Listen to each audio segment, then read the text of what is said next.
My name is Markus. My name is Connor. My name is Kara. I am one of them. This is our story. I think who Kara is, or how I would describe Kara, depends entirely upon who's playing her, because you have the option to make her multiple different people depending on the choices she makes. But I think she does start out incredibly naive, incredibly innocent, and kind of hapless. I'm sure we used to be friends before I was reset. Maybe we can be friends again. She's a person who's characterized, I think, by empathy. She's a person who really, she just comes from her heart. You'll never leave me, right? Promise you'll never go. I promise. Kara! Please!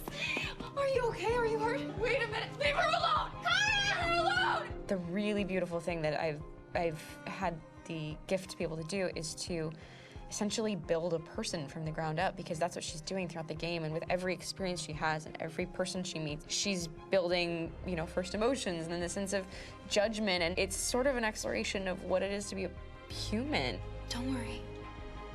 Luther and I will be right here.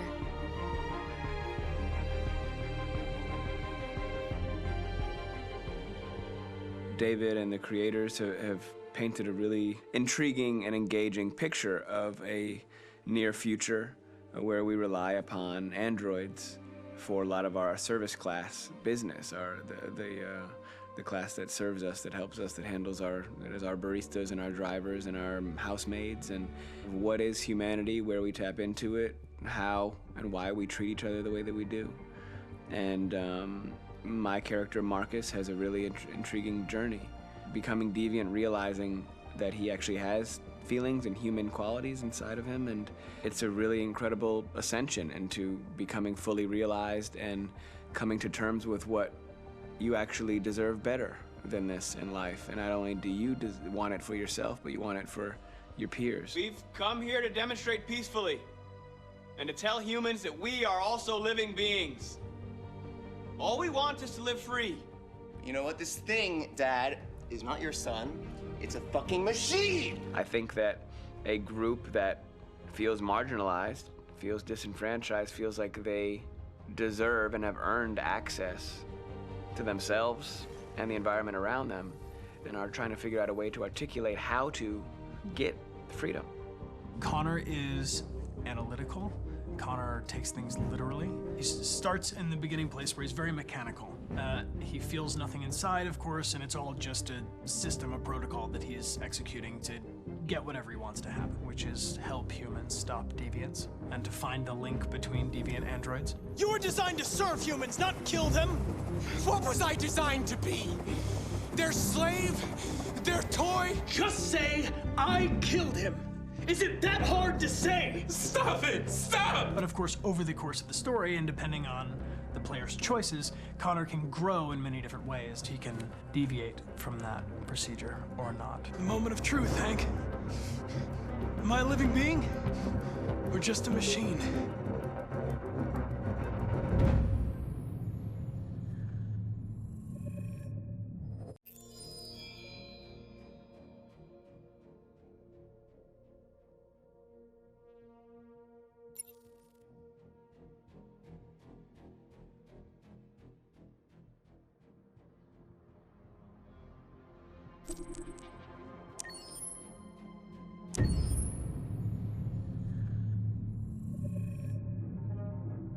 When David and Guillaume got back in touch about making Detroit, I wasn't terribly surprised they decided to make it because the fan response was so intense. So it makes sense that they would choose to do that after the enthusiasm.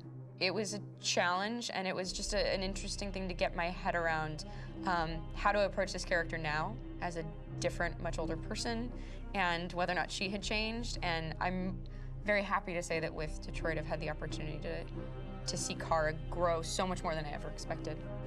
You do the housework, the washing, you cook the meals, and you take care of... God damn it, where the fuck's the rat gone now? Alice! Alice! I mean, she starts out essentially how she does in Kara in a very, not robotic, but, you know, android, other way.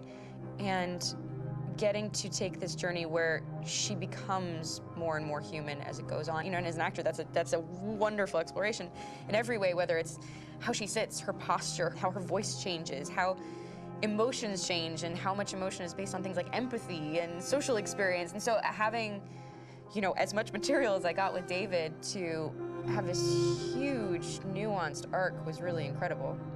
Why couldn't we just be happy? This experience has been quite different than the experiences I've had shooting film or TV or doing theater work. I have 83 dots on my face and a really flattering black wetsuit type thing, and you're jumping around with props, and it's kind of like being a 10-year-old imaginative kid, which is fun. There's 80 cameras around us. It's already lit. So we just shoot and shoot and shoot and shoot and shoot. There's no change of sets, there's no hair and makeup, there's no wardrobe, so we move really fast, and we'll go through about 35 pages in a day. Working in TV or film, we'll probably do 6 pages a day. It's kind of acting boot camp. It's like working out constantly. I mean, you're doing this thing, and then you got to do something that's completely other back to back to back. And so that kind of process of working is very challenging, but it's also very exciting because you just have to keep coming up with new ideas, and your head goes all over the place because you're trying to keep track of basically 4 different storylines for each different response. You shot that girl, for fuck's sake. It was a machine that looked like a girl. Yeah, I know what I should have done. I just told you I couldn't. All right, I'm sorry. The fact that David Cade, he's telling like many stories interwoven from beginning to end is super complicated and super impressive, and I have no idea how he keeps it all in his head. He's not just the writer or the director who's seeing this from the outside eye, he's also thinking about the player walking through this space. You know, only somebody who really, really loves not the work, but like these characters and these stories and cares about doing something meaningful would invest that much in it. And it's always inspiring to work with somebody who cares that much. My experience with motion capture is this one. And I found it sort of terrifying in a way, because they said the computer's going to build you. But then as we got into it, I realized all the elements of it were still artistic. I just dipped into a really brilliant setup here. I've never seen anything like it. And this won't turn me into a product because I was playing a character. So it's wonderful. In the game, Detroit comes back because of a revolutionary industrial rebirth. And there's no reason why that can't happen in Detroit, because they have such tremendous infrastructure for millions and millions of people who can very easily support, you know, a new industry. The city is really strong and resilient, but the city has also been through so much. You see the damage.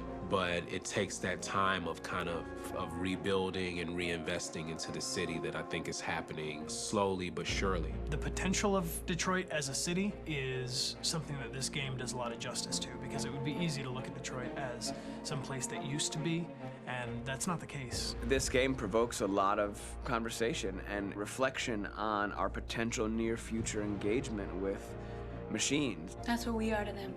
Just merchandise on display in a shop window. I think that a group that feels marginalized, feels like they deserve and have earned access to themselves and the environment around them, and are trying to figure out a way to articulate how to get freedom. What was I designed to be? Their slave? Their toy? It plays with your comfort levels. You think that this is fine, you're comfortable with it, until something blurs the line and throws you off, and now do I feel differently about whether this should be allowed? Should it be banned? Should it be encouraged? You're gonna ruin our lives, and for what? For a bunch of machines? They are not machines! They are alive! I'm alive! You're alive! They're nothing! There are lots of comparable comparisons to any type of persecution of religion, race, etc., dating way back. It can't just be a video game where you shoot 'em up or where people make these choices to do whatever. I think that's the whole point. You have the choice, and you can either choose to go in one direction with your character or another. And I think that's going to be very telling about the gamer. Very telling. I think there's going to be a really strong reaction to this game, which has such a strong perspective.